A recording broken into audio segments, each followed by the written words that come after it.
In the glittering courts of the Han Dynasty, one woman's beauty hid a heart of vengeance.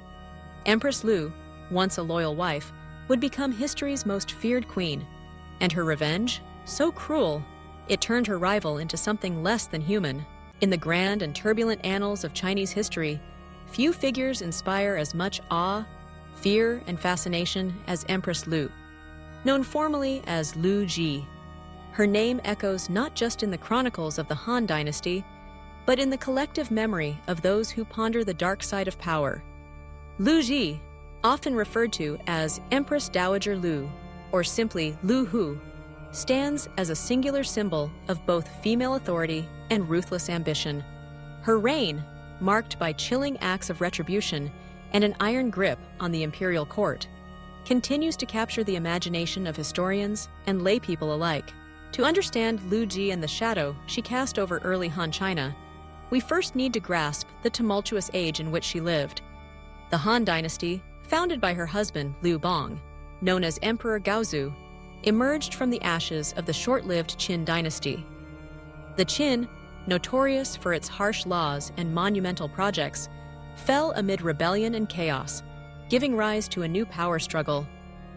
Liu Bang, a man of humble origins, seized the moment to become the founding emperor of Han, a dynasty that would shape China for centuries. Yet, behind Liu Bang's rise was Lü Zhi, a woman of keen intellect and unyielding will. In a world where women's influence was often confined to the shadows, Lü Zhi broke through, not by gentle persuasion, but by force and fear. Her journey from empress consort to the most powerful regent in the empire is a tale of strategic patience, calculated alliances, and, when necessary, shocking brutality. Lü Zhi's ascent to power was not preordained.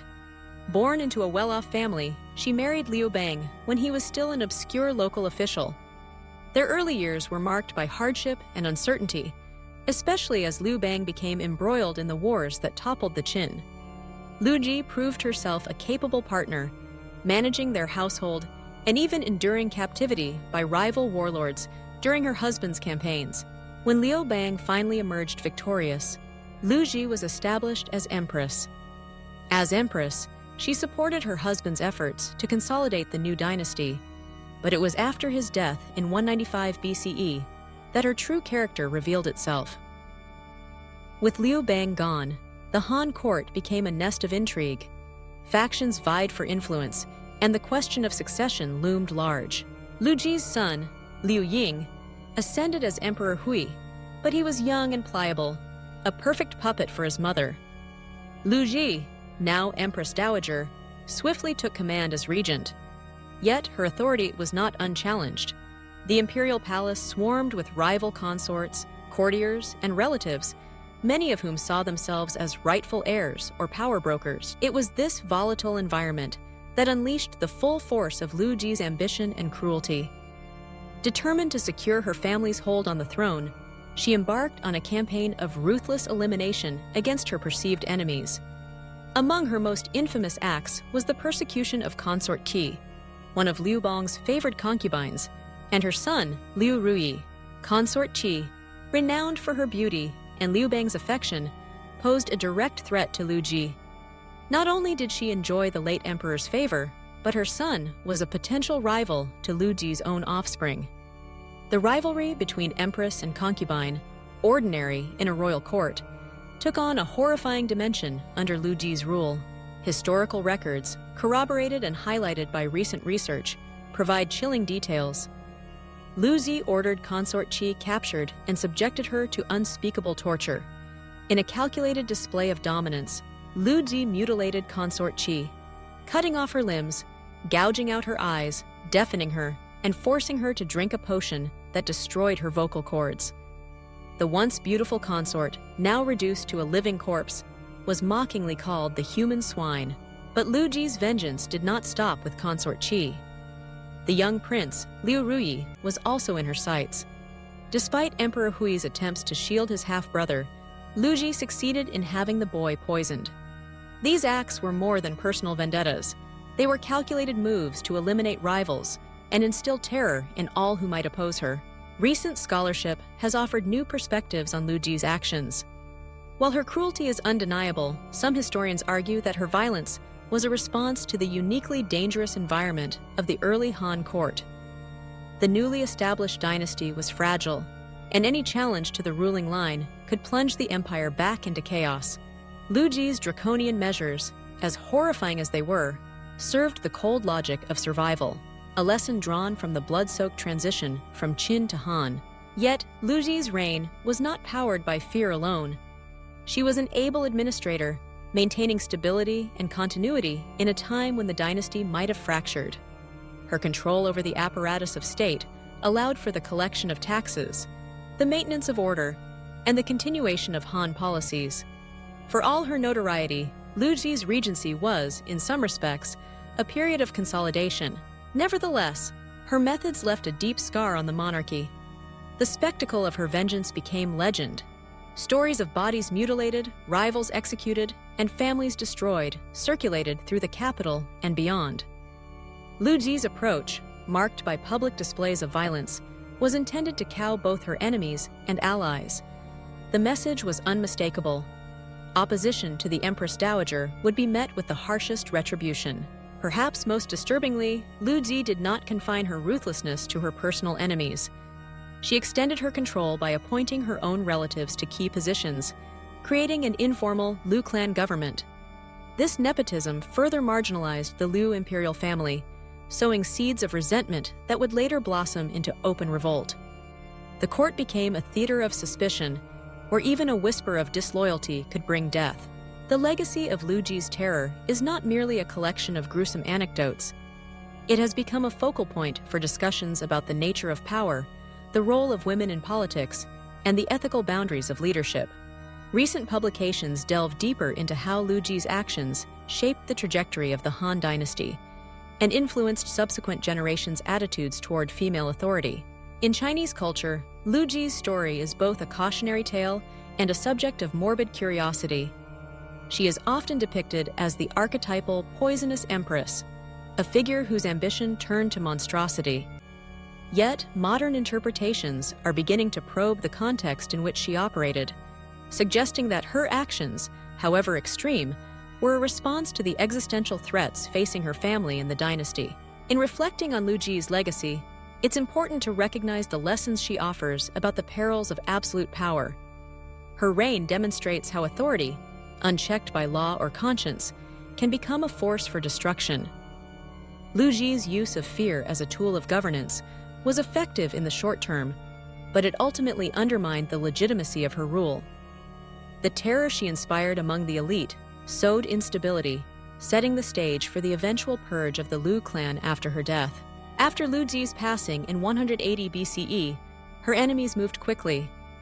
The Lü clan, which had wielded enormous power during her regency, was systematically eliminated in a bloody coup. The Liu family, restored to full control, did not forget the lessons of Lü Zhi's tyranny. Her story became a warning against the dangers of dynastic infighting and the concentration of power in the hands of a single individual or family. Recent research has also examined Lü Zhi's impact on the cultural and psychological landscape of China.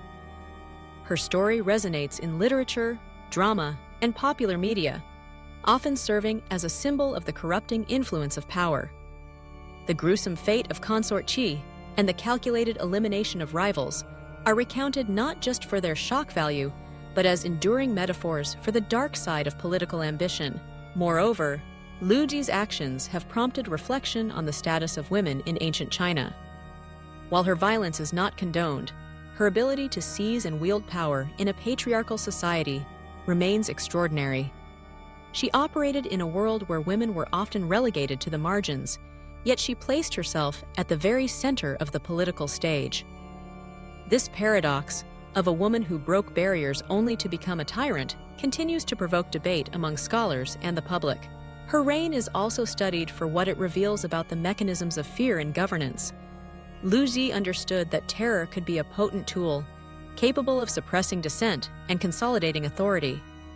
But she also demonstrated the limits of such an approach. Once the fear that protected her dissipated with her death, those she had oppressed wasted no time in turning on her family.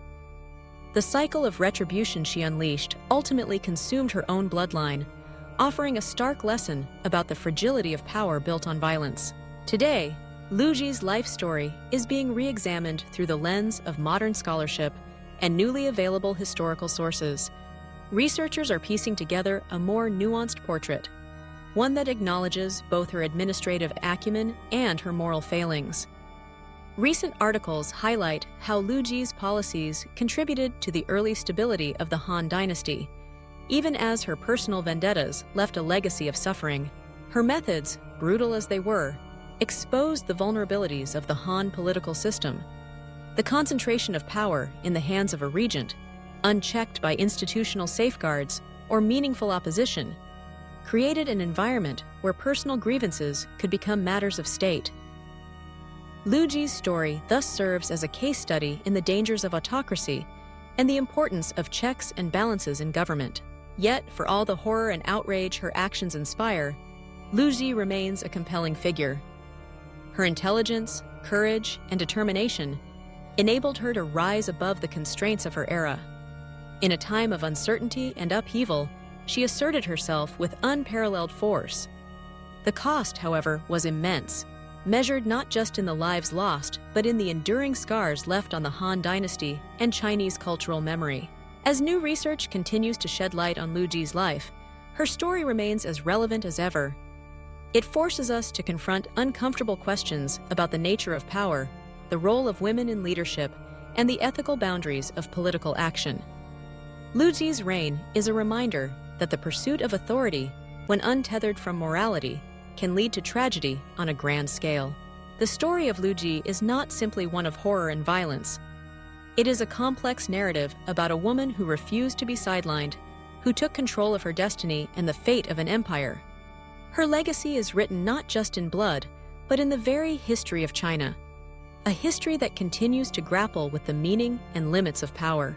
In the end, Lü Zhi's life is a mirror, reflecting both the heights and depths of human ambition. Her reign serves as a warning and a lesson, a testament to the enduring truth that absolute power, in the hands of any individual, can lead not to greatness, but to devastation. The tale of the most ruthless empress of Han is a story that will be told, studied, and debated for centuries to come, offering insights into the darkest corners of political history and the enduring complexity of the human spirit. If you enjoyed uncovering this dark chapter of Chinese history, like the video, subscribe, and ring the bell so you never miss the next story of power and betrayal.